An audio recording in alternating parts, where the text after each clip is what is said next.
Hi hello नमस्कार. कसे आहात सगळे? मस्त मजेत ना? मी पण मजेत. तर गुड मॉर्निंग सर्वांना. दिवाळीच्या तुम्हाला सर्वांना खूप खूप शुभेच्छा. तर आता दिवाळी जवळ येत आहे, तर दिवाळीची सफाई तर पूर्ण होत आलेलीच असेल सर्वांची. आणि आता सगळीकडे घरामध्ये फराळ बनवण्याचं सुरुवात झालेली असेल. तर मला पण फराळ बनवायचा आहे. तर मी आज फराळ बनवायला सुरुवात करत आहे. तर खूप जण चिवडा, लाडू, करंजा, अनारसे असं खूप काही वेगवेगळ्या काजू कतली अशा वेगवेगळ्या मिठाई बनवत असतात. तर मी आपलं सिंपल सिंपल बनवणार आहे. तर सर्व गोष्टी मी तुमच्यासोबत शेअर करणार आहे. तर हा व्लॉग पूर्णपणे शेवटपर्यंत नक्की पहा आणि चॅनलला सबस्क्राईब करायला अजिबात विसरायचं नाही. तर दिवाळीच्या रिलेटेड आपल्या चॅनलवरती खूप सारे कॉमेडी व्हिडिओ मी अपलोड केलेले आहेत. तर पाहिले नसतील तर सर्वांनी लवकरात लवकर जाऊन पहा आणि आपल्या चॅनलला सबस्क्राईब करा आणि व्हिडिओ जास्तीत जास्त शेअर करायला अजिबात विसरायचं नाही. तर मी 4-5 दिवसापूर्वीच दिवाळीचं फराळ बनवायला सुरुवात केली. तर म्हटलं एक एक ॲटम आपला बनवून घेऊया. तर मी आज चिवडा बनवायला घेतला होता. तर तुम्ही म्हणताल एवढे मसाले कशाला दाखवत आहे? तर तुम्हाला एक गोष्ट सांगायची आहे. 2-3 वर्षापूर्वी आम्ही फर्स्ट टाईम बँगलोरमध्ये आलो. तर त्यावेळेस मी खूप ठिकाणी विचारलं की चिवड्याचा मसाला आहे का? तर आम्हाला काही भेटला नाही. तेव्हापासून मी बाहेर आता इतर राज्यामध्ये आम्ही जातो. 1-1.5 वर्ष इथे बँगलोरमध्ये राहिलो आणि त्यानंतर कोलकात्याला गेलो. पण मी तेव्हापासून आपले मसाले आहेत ना, जे आपल्याला लागतात आणि बाहेर भेटत नाही. तर तुम्हाला सांगते, कांदा लसूण मसाला ते बँगलोरमध्ये कुठेच भेटत नाही. पापड मसाला पण भेटत नाही आणि चिवडा मसाला पण भेटत नाही. तर आपल्या इकडं असे मसाले आपण वापरतो आणि आपल्या भाज्या एकदम चविष्ट आणि चटकदार होतात. तर तसे मसाले इकडं अजिबात मिळत नाही. इकडं वेगळेच मसाले असतात. तर तेव्हापासून मी हे मसाले जास्त प्रमाणात गावाकडून येतानाच घेऊन येत असते. तर आता मी चिवडा बनवायला घेतलेला आहे. तर चिवड्यामध्ये मी एकदम म्हणजे ज्या माझ्याकडे अवेलेबल आहेत त्या सामग्री मी टाकणार आहे. तर त्यामध्ये टाकण्यासाठी डाळ्या घेतलेल्या आहेत, थोडेसे शेंगदाणे, मिरची कट करून घेतलेली आहे, थोडासा कढीपत्ता आणि चिवड्याचा मसाला घेतलेला आहे. तर मी त्यावेळेस नवीन बँगलोरमध्ये आलेली त्यावेळेस मी खूप दुकानामध्ये विचारलं की चिवडा मसाला भेटेल का? तर ते डायरेक्ट सांगतात की नाही म्हणून. तर तेव्हापासून मी अगोदरच घेऊन येत असते. तर मी शक्यतो रामबंधू चिवडा मसालाच वापरत असते. त्यामुळं चिवड्याचा म्हणजे चिवडा खूप छान होतो आणि मला तोच मसाला आवडतो. तुम्हाला कोणता आवडतो कमेंट करा. तर इथे सर्व मी तळून घेतलेला आहे.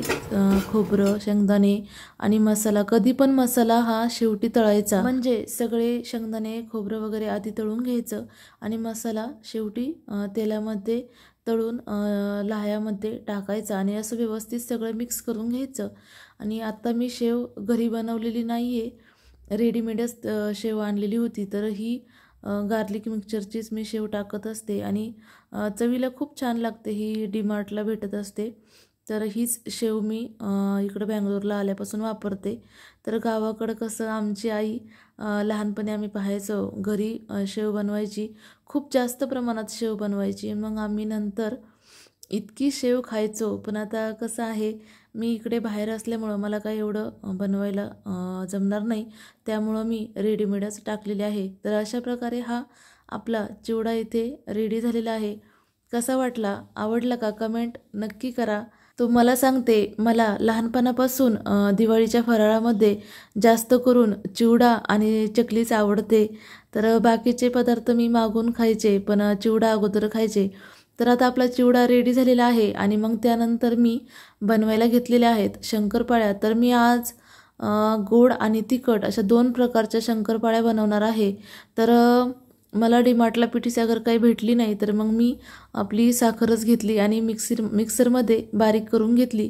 तर काही वस्तू भेटल्या नाही तर आपला घरचाच जुगाड वापरायचा असतो. तर अशा प्रकारे मी मिक्सरमध्ये पिठी साखर बारीक करून घेतली. तर ती व्यवस्थित काही बारीक होईना, थोडीशी चिटकून बसल्यामुळं परत हलवून व्यवस्थित पिठी साखर बारीक करून घेतली. कारण शंकरपाळ्यामध्ये पिठी साखर वापरावी लागते आणि करंजामध्ये पण पिठी साखर वापरावी लागते. तर एकदाच जास्त प्रमाणामध्ये मी पिठी साखर बारीक करून घेतली. तर शंकरपाळ्या मला गोड नाही पण तिखट शंकरपाळ्या जास्त आवडतात आणि ज्यावेळेस मी कॉलेजला होते ना, तर हॉस्टेलला आम्ही राहायचो ना, तर त्यावेळेस आम्हाला असं आम्ही घरून बनवून न्यायचो चिवडा, शंकरपाळ्या. कारण हॉस्टेलला आता जे कोणी हॉस्टेलला राहिलं असेल त्यांना माहीत असतं हॉस्टेलचं जेवण वगैरे कसं असतं आणि आपल्याजवळ काही ना काही खायला असावं म्हणून आम्ही चिवडा, शंकरपाळ्या बनवून न्यायचो. तर मी शक्यतो तिखट शंकरपाळ्याच न्यायची. मला तिखट शंकरपाळ्या खूप आवडतात. तुम्हाला आवडता का कमेंट करा. तर पूर्ण रेसिपी तुम्हाला इथे दिसेल. तर त्यासाठी मैदा व्यवस्थित चाळून घ्यायचा आणि काहीच नाही, सोपं आहे. तर अगोदर मी गोड शंकरपाळ्याचं पीठ मळवून घेत आहे. तर मी असं एकदम मेजरमेंट नाही करत, म्हणजे अंदाजेच घेत असते. तर आता जे किचनचे यूट्यूब चॅनल आहेत ते एकदम मेजरमेंट करून सांगतात की इतकी वाटी मैदा घ्या, इतकी वाटी पिठी साखर घ्या असं सांगतात. तर मी असं काही नाही, अंदाजे आपलं 1-2 वाटी घ्यायच्या मैदा आणि आपल्याला जसं म्हणजे आपल्या घरामध्ये किती माणसं अवेलेबल आहेत किंवा आपल्याला किती प्रमाणात बनवायचं आहे अशा पद्धतीने मी घेते आणि त्या पद्धतीने बनवते. तर गोड शंकरपाळ्या खायला छान लागतात, पण मला गोड शंकरपाळ्यांपेक्षा तिखट शंकरपाळ्याच जास्त आवडतात. आता मी इथे थोडासा मैदा चाळून घेतलेला आहे. त्यामध्ये थोडीशी पिठी साखर आणि गरम तूप टाकून एकदम मिश्रण व्यवस्थित मळून घेत आहे. तर एकदम हलक्या हाताने छानपैकी पीठ मळून घ्यायचं. असा गोळा तयार झाला की त्याला एकदम छान मळून व्यवस्थित सेट करून ठेवायचा. तर त्यामध्ये गाठी होणार नाही याची काळजी घ्यायची आणि व्यवस्थित एकसारखं पीठ मळून घ्यायचं.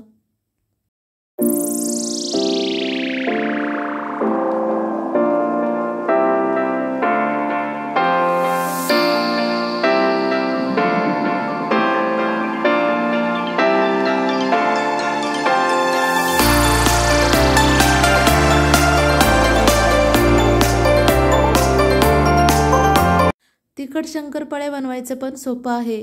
तर त्यासाठी थोडासा मैदा चाळून घ्यायचा. त्यामध्ये थोडंसं जिरी आणि ओवा टाकायचं. चवीनुसार मीठ टाकायचं. थोडंसं लाल तिखट टाकायचं आणि थोडासा सोडा टाकायचा. आणि तुम्हाला जास्त तिखट लागत असेल तर थोडं जास्त लाल तिखट टाकू शकता.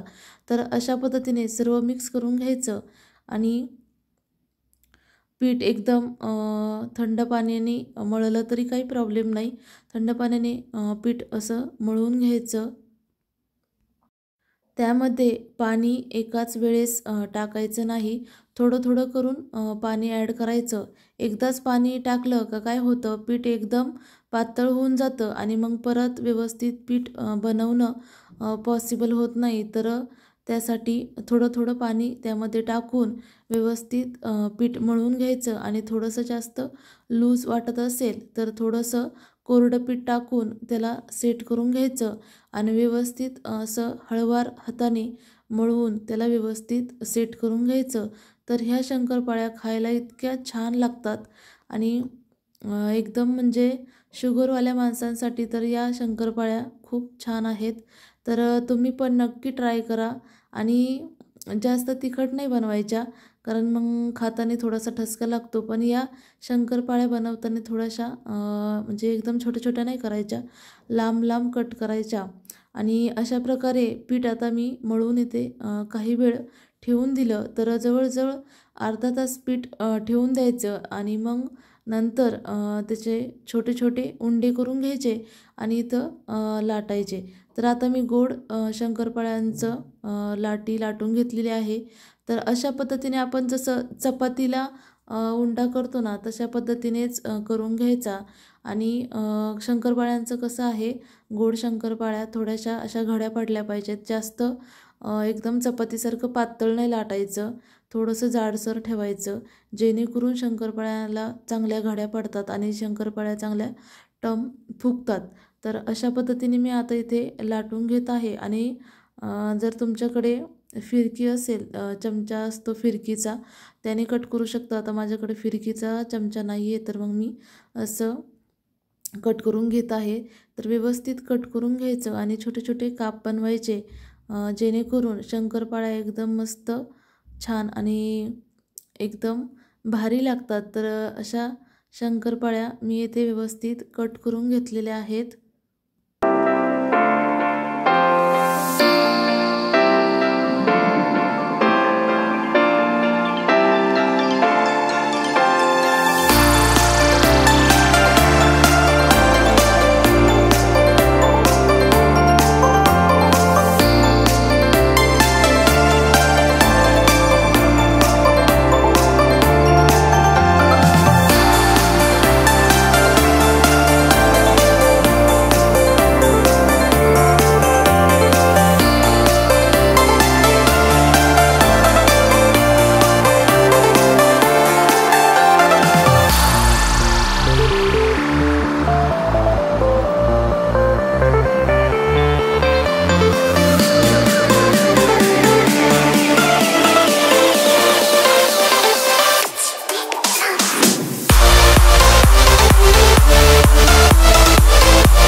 तर मी आता इथं तिखट शंकरपाळ्या बनवायला घेतलेल्या आहेत. तर थोडंसं पिठाचा उंडा करून घ्यायचा आणि असं चपातीच्या सारखं गोल बनवून घ्यायचं.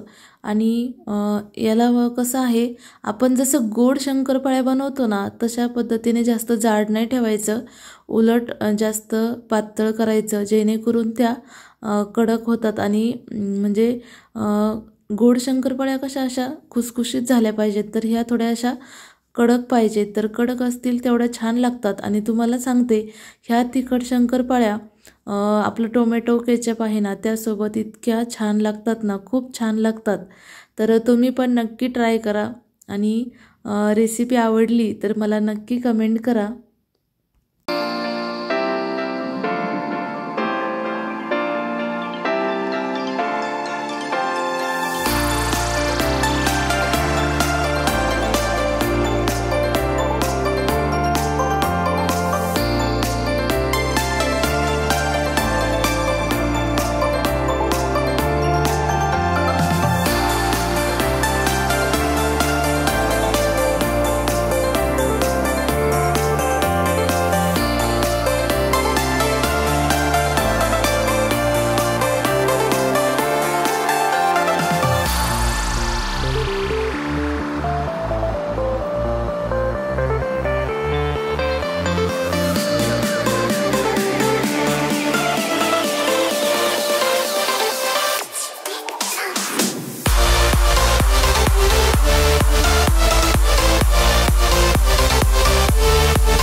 तर अशा प्रकारे आपल्या तिखट शंकरपाळ्या इथे तयार झालेल्या आहेत.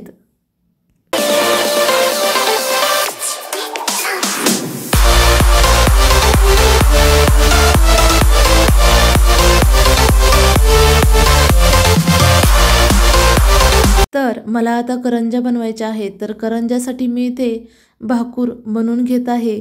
तर त्यासाठी मी थोडंसं पिठी साखर घेतलेली आहे, थोडासा रवा, थोडंसं खोबरं किसून घेतलेलं आहे, थोडीशी हावरी घेतलेली आहे म्हणजेच तीळ. तर आमच्याकडे हावरी म्हणतात, तुमच्या इकडं काय म्हणतात, आणि थोडीशी विलायची घेतलेली आहे. तर मी आता इथे रवा भाजून घेत आहे. तर तुपामध्ये रवा एकदम लाल होईपर्यंत भाजून घ्यायचा आणि एकसारखा हलवत राहायचा, जेणेकरून रवा खाली कढईला लागणार नाही आणि जळणार नाही. नाहीतर थोडा जरी रवा कढईला लागला तर करपल्यासारखा वास येतो आणि मग आपला पदार्थ आहे त्याचा पण असा करपट करपट वास येत राहतो.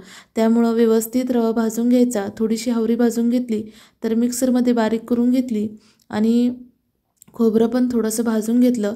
पिठी साखर त्यामध्ये ॲड केली आणि व्यवस्थित सगळं मिश्रण ॲड करून घ्यायचं. अशा प्रकारे करंजीचा बाकूर इथे तयार झालेला आहे. सर्व मिश्रण एकत्रित करून थोड्या वेळासाठी एका बाजूला ठेवून द्यायचं, जेणेकरून त्यामध्ये पूर्ण पिठी साखर मिक्स होते आणि भाकूर एकदम छान मस्त गोड तयार होतो. तर काही भागामध्ये करंजीचं सारण म्हणतात, तर आमच्याकडे बाकूर म्हणतात. तुमच्याकडे काय म्हणतात कमेंट करा. तर मला आता करंजीसाठी पीठ मळून घ्यायचं आहे. तर त्यासाठी मी 1 वाटी मैदा घेतला, त्यामध्ये 1 छोटा चमचा बेसन पीठ आणि 1 छोटा चमचा बारीक रवा टाकलेला आहे आणि थोडंसं तूप गरम करून टाकलेलं आहे. तर व्यवस्थित पीठ मिक्स करून घ्यायचं. तूप गरम असल्यामुळं थोडं चमच्याच्या साहाय्यानेच मळून घ्यायचं आणि नंतर मग हाताने थोडं थोडं पाणी ॲड करून पीठ मळायला सुरुवात करायची. तर तुम्हाला तुमच्या घरामध्ये जेवढी माणसं असतील त्याप्रमाणे तुम्ही पीठ मळू शकता. तर मी आता थोड्याशाच बनवणार आहे, तर बाकी नंतर बनवणार आहे. तर करंज्या बनवायला मी रात्री घेतलेल्या आहेत, म्हणजे पीठ अगोदर मी मळून ठेवणार आहे. तर पीठ मळून काही वेळ भिजत ठेवून देणार आहे आणि त्यानंतर मला आता संध्याकाळचा पण स्वयंपाक करायचा आहे. तर आमच्या कारभाऱ्यांना संध्याकाळी जेवण 7 वाजता रेडी लागतं. त्यामुळं मी संध्याकाळी दुसरं कोणतंही काम करत नाही. त्यामुळं मी आता पीठ मळून ठेवून देणार आहे आणि अगोदर स्वयंपाक करून नंतर करंज्या बनवायला घेणार आहे. तर आपलं पीठ आता इथे मळून होत आहे. तर अशा पद्धतीने हलक्या हाताने पीठ एकदम छान गोळा करून व्यवस्थित सेट करून ठेवून द्यायचा आणि त्या अर्धा 1-2 तास चांगला भिजला की मग छान करंज्या तयार होतात. तर संध्याकाळच्या भाजीमध्ये मी आज कारले बनवणार आहेत. तर आमच्या कारभाऱ्यांना कारले एवढे आवडत नाही, पण त्यांना थोडा BP शुगरचा प्रॉब्लेम आहे. तर म्हटलं कारलं खात जा अधूनमधून. तर मी कारले बाजारातून घेऊन आले होते. तर अशी सुक्की कारली खूप छान लागतात. तुम्हाला आवडतात का मला कमेंट करा. तर कारलं अजिबात कडू झालं नाही. तर व्यवस्थित बनवलं की छान लागतं आणि मन लावून भाजी तयार केली की भाजीला पण एक वेगळीच चव येते. तर कारलं बनवलं आणि एक साईडला लगेच चपात्या पण बनवून घेतल्या. तर त्यानंतर मग जेवण करून त्यानंतरच मी आपलं करंज्या बनवणार आहे. तर चला तर मंडळी जेवण करायला. तर जेवण केल्यानंतर आम्ही रात्री थोडंसं टेरेसवर गेलो होतो. तर तुम्हाला मी मागच्या व्हिडिओमध्ये हा तलाव दाखवलेला होता. तर रात्रीचा असा दिसत आहे.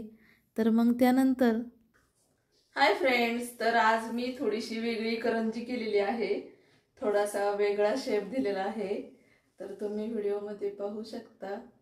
तुम्हाला मी सेपरेटली व्हिडिओ दाखवते.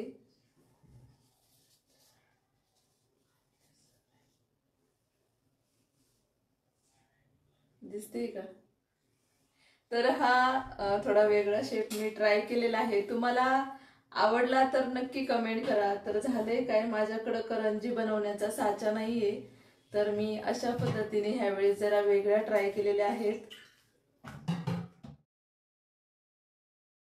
आता आपलं पीठ चांगलं 2 तास पूर्णपणे भिजलेलं आहे आणि मग त्यानंतर छोटे छोटे उंडे करून घ्यायचे आणि जसं पुरी लाटतो तसं छोटे छोटे लाटी बनवून घ्यायच्या. तर आता मी इथे गोल गोल पुऱ्यासारखं बनवून घेत आहे आणि तुमच्याकडे जर साचा असेल तर तुम्ही साच्याने बनवू शकता आणि जर साचा नसेल तर काय करायचं आणि मग अशा छोट्या छोट्या करंज्या आणि एकसारख्या करंज्या बनवायचं थोडं कठीण होतं.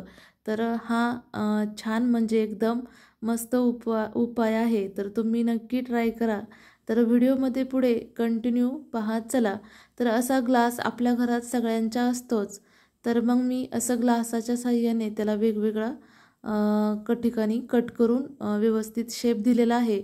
तर तुम्हाला हा शेप कसा वाटतोय करंजीचा? थोडासा आगळा वेगळा शेप तयार झालेला आहे. तर आवडला तर नक्की कमेंट करा आणि ट्राय पण करा. खूप छान दिसते. तर आता मी दुसरा प्रकार दाखवत आहे. तर जर तुमच्याकडं साचा नसेल तर घाबरून न जाता अशा प्रकारे तुम्ही सोप्या पद्धतीने करंज्या बनवू शकता. तर आता तुम्ही व्हिडिओमध्ये पुढे पहा. तर मी 2-3 प्रकारे करंजी कशी बनवता येऊ शकते साचा नसतानाही हे दाखवणार आहे.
तर काय मग मंडळी, साचा नसताना सुद्धा एकदम गोलाकार आखीव रेखीव करंजी वाटते की नाही एकदम साच्यामध्ये बनवल्यासारखी.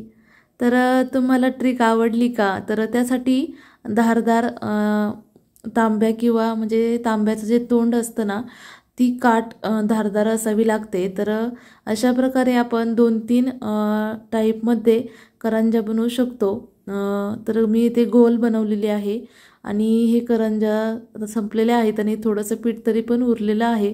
म्हणजे करंज्यांचा असा विषय आहे, आपण कितीही बनवा पण त्याचं थोडं तरी पीठ शिल्लक राहतंच। कधी न संपणारी प्रोसेस असं आहे। तुम्ही किती पण बनवत जा, शेवटपर्यंत थोडं तरी पीठ शिल्लक राहतंच। तर लहानपणी आम्ही या पिठापासून असं गोल पुऱ्या बनवायचं आणि तळून खायचो। तर कोणी कोणी अशा पुऱ्या बनवून तळून खाल्लेल्या आहेत, मला कमेंट करा। तर आता ही ग्लासाच्या सहाय्याने बनवलेली करंजी मी ते तळायला टाकलेली आहे। फुटत नाही, एकदम छान मस्त तळते।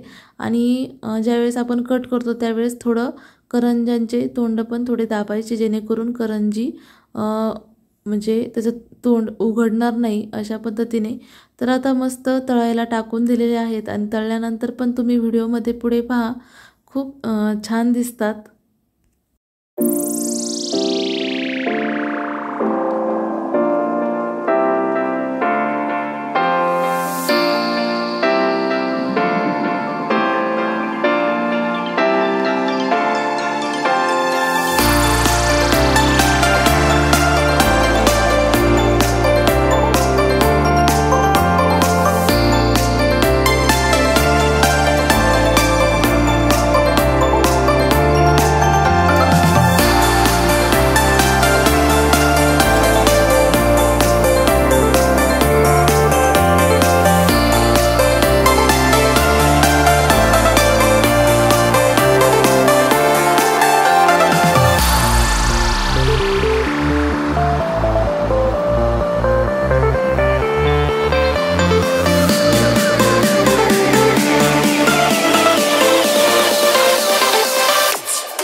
मला तर ही गोल करंजी खूप आवडलेली, दिसायला पण खूप छान दिसते आणि एकदम मस्त फुगलेली आहे।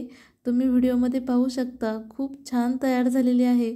मला तर ही करंजी खूप आवडली। तुम्हाला कोणती आवडली मला कमेंट नक्की करा आणि ट्रिक कशा वाटल्या तुम्ही पण नक्की ट्राय करून पहा आणि ट्रिक आवडल्या असतील तर नक्की कमेंट करा आणि व्हिडिओ जास्तीत जास्त तुमच्या मैत्रिणींना शेअर करा।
आपल्या आता करंज्या इथे तळून रेडी झालेल्या आहेत।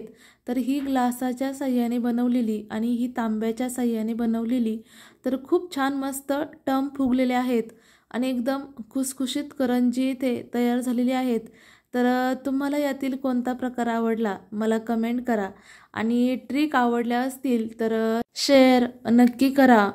जास्तीत जास्त तुमच्या मैत्रिणींना व्हिडिओ शेअर करा। तर नाही म्हणता आपला दिवाळीचा सर्व फराळ इथे बनवून होत आहे.